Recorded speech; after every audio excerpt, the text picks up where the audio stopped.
के प्रयासों को लेकर आप क्या कहना चाहोगे इस प्रेस में? चंद्रमोहन जी का प्रयास बहुत अच्छा है कि हम लोग पलायन का दंश झेल रहे हैं। हमारे पास बुद्धिजीवी जो है पलायन कर गए हैं, हमारे पास पैसे वाले लोग नहीं रहे हैं, और जिस तरह से उन्होंने इस व्यवस्था में भी अभी तक इस दौर को पकड़ के रखा है और एक संगठन जुटाने का कोशिश कर रहे हैं, तो उनका प्रयास तो हृदय से मैं उनका धन्यवाद करता हूं कि वो इस प्रयासों में रहें और उनका प्रयास अद्वितीय है, बहुत अच्छा है। नशे का नाश हो, बिरादरी का सत्यानाश हो। हर हर महादेव। हर हर महादेव। प्रिय बंधुओं, मैं आपका अपना उज्ज्वल सेरागांव। चलिए, बीते दिन हमें एक घटना, एक पूरे संसार, जिस तरीके से हिंदुओं को पूरा झकझोर कर रख दिया है, पूरे एक ऐसी समाज में जो घटनाएं घट रही हैं, जैसे अभी इटावा की जो घटनाक्रम है, वो पूरा किस तरीके से पूरे देश में एक ऐसा माहौल बनाया गया कि हम हिंदुओं के लिए एक कलंक पैदा किया गया। आज इसी को लेकर मैं हर समय आपको कुछ हमारे एक समाज में जो हमारे कुछ बुद्धिजीवी हैं, हमेशा मैं उनके तथ्यों को आपके सामने रखता हूं। आज इसी को लेकर मैं आपके सामने पहुंचा हूं। आज हमारे बीच में जो लेफ्टिनेंट कर्नल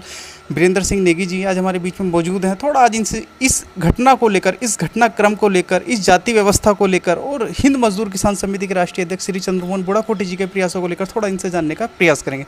सर, सबसे पहले तो समय देने के लिए बहुत बहुत धन्यवाद सर। धन्यवाद। श्रोतागणों, जय श्री राम। आज हम एक ऐसे विषय पे अपने विचार व्यक्त करना चाहते हैं जो सामायिक विषय है। हमारी जो संस्कृति है उसमें शुरू से ही ऐसे बुद्धिजीवियों और ऐसे मार्गदर्शकों को प्राथमिकता दी गई है जिन्होंने एक समाज में एक बहुत अच्छी व्यवस्था बनाई।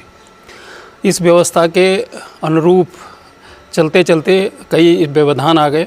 जैसे कि आप जानते हो कि मुग़लों ने हम पे शासन किया, अंग्रेज़ों ने शासन किया, और उसकी वजह से हमारी जो सांस्कृतिक विरासत थी उसमें कई अवरोध पैदा किए गए और कोशिश किया गया कि उन भावनाओं को डाइल्यूट करके, निष्क्रिय करके और अपनी विचारधारा को पोषित करें।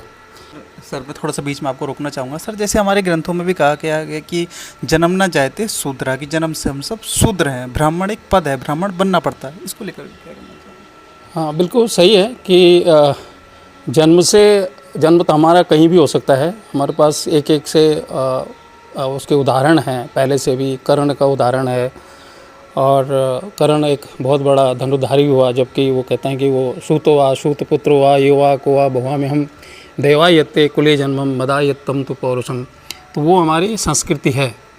लेकिन उसमें अपभ्रंश क्या है कि जो हमारी पितृ सत्ता जो जिस तरह से ट्रांसफ़र हो रही है, जैसे हमारे पास कई पॉलिटिकल परिवार हैं जिसमें हमारा एक टॉप परिवार भी आता है जिसको आप लोग सब जानते हैं। इसी तरह से इस तरह की व्याख्या बिहार का एग्जाम्पल आप देख लो, यूपी का एग्जाम्पल आप देख लो, और साउथ में भी आप इस तरह का देख लो कि जो खाली यह है कि जो पिता ने जो संपत्ति अर्जित की और जिस तरह से की उसी चीज़ को बच्चे बहुत सक्षम न होते हुए भी उसी पितृ सत्ता को प्राप्त करने के लिए संघर्ष रचते हैं। और क्योंकि उनके पास एक अच्छा खासा समाज है आज, तो वो किसी को भी गुमराह कर सकते हैं और जो मूल बात है उससे वो डिविएट हो रहे हैं।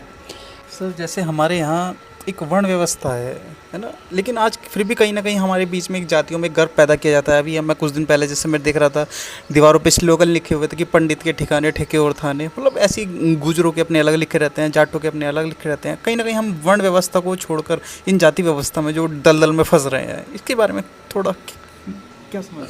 वर्ण व्यवस्था, समाज व्यवस्था, उसका मूल कारण है कि हमारे जो लोग सामर्थ्यवान थे, सामर्थ्यवान ने उसकी जिसको जो सूट किया। बेसिकली अगर मैं कहूँ कि भाई हमारे यहाँ जो भी कोई आदमी आता है कि भाई हमारे जनरल साहब बहुत अच्छे हैं, कोई बोलता है कि हमारे पंडित जी बहुत अच्छे हैं, तो वो किस विचारधारा को फॉलो करते हैं और किस सूत्र से आगे बढ़े, उस सूत्र को छोड़ करके, उनका सूत्र ज्ञान था, पराक्रम था, हम उसको जाति से लगा देते हैं कि अगर कोई रावत जी बड़े मिनिस्टर बन गए तो मैं भी बन जाऊंगा, कोई नेगी बन गया तो वो भी मैं बन जाऊंगा।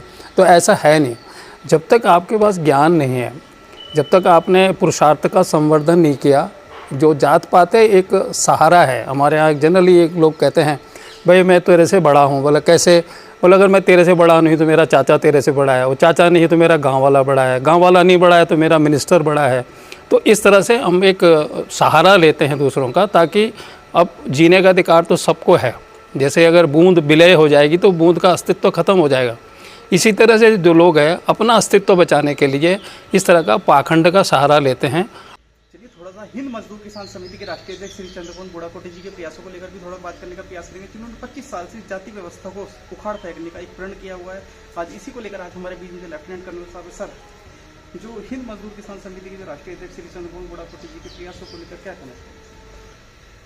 बुढ़ाकोटी जी का प्रयास बहुत अच्छा है और जो सामाजिक परिस्थिति है उनमें एक्चुअली किसी की मनोभावना के अंदर प्रविष्ट होना एक बहुत बड़ा गूढ़ विषय है। और जिस तरह से वो लोग इस चीज़ को अपने शिष्यों के द्वारा, अपने संगठन के द्वारा इसको आगे चलाने की कोशिश कर रहे हैं, तो उनका प्रयास बहुत सराहनीय है। हम उनका धन्यवाद करते हैं कि चंद्रमोहन जी कभी अगर आमने सामने मिलें तो हम अपनी बातों को शेयर करें और उनसे अगर मार्गदर्शन मिले और हम उनके साथ जुड़ें और साथ में और लोगों को इसमें जुड़ें तो ये बहुत अच्छा प्रयास होगा।